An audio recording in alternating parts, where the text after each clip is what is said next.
Jason Sanjay இப்போ சென்னை வந்து விஜய் அவர்களை பார்க்க போகிறது உறுதியாகிடுச்சு. ஆனால் அவரோட அம்மாவான சங்கீதா அவர்கள் வராதது இன்னும் விமர்சனத்துக்கு உள்ளாகியிருக்கு. சங்கீதா அவர்கள் இப்போ ஜூன் மாதம் தான் வருவாங்களாம். அதுவும் விஜய் அவர்களை பார்க்க வரதுக்காக இல்லை, அவங்களோட அந்த டிவோர்ஸ் கேஸுக்காக கோர்ட்டுக்கு தான் டைரக்டாக வராங்க.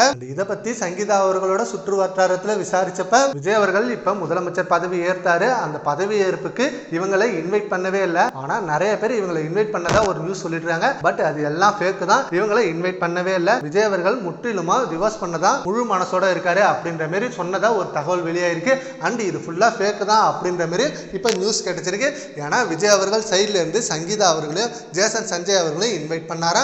பட் அவங்க தான் வராம இருந்தாங்க. முதலமைச்சர் பதவி ஏற்புக்கு அவங்க ரெண்டு பேரும் வராம இருந்தது மிகப்பெரிய விமர்சனத்துக்கு உள்ளானிச்சு. என்னடா இது, சொந்த கணவரோட பதவியேற்பு விழாவுக்கு இவங்க வரலையே, இன்னமும் இவங்க முழுசா டிவோர்ஸ் பண்ணல, அப்படி இருக்க இந்த நேரத்தில் இவங்க ஏன் வராம இருக்காங்க? சரி ஓகே, இவங்க வராம இருக்கிறது ஏதோ ஒரு ரீசன் ஒத்துக்கலாம். ஆனா ஜேசன் சஞ்சய் ஏன் விடாம வச்சிருக்காங்க? ஜேசன் சஞ்சய் அவரோட அப்பாவோட பதவியேற்பு விழாவை போய் பார்க்கணும்னு ஆசை இருக்காதா? அப்போ இவரை வேணும்னே விடாம வச்சிருக்காங்களா அப்படின்ற மாதிரி ஏகப்பட்ட விவாதங்கள் விமர்சனங்களா மாறி சோசியல் மீடியால ரொம்ப வைரலா போயிட்டு இருந்தது. அண்ட் இது எல்லாத்துக்கும் ஃபுல் ஸ்டாப் வைக்கிற விதமா ஜேசன் சஞ்சய் அவர்கள் இன்னைக்கு சென்னை வந்திருக்காரு. அண்ட் சீக்கிரமே போயிட்டு அவரோட அப்பா முதலமைச்சர் விஜய் அவர்களை பார்க்க போறாரு.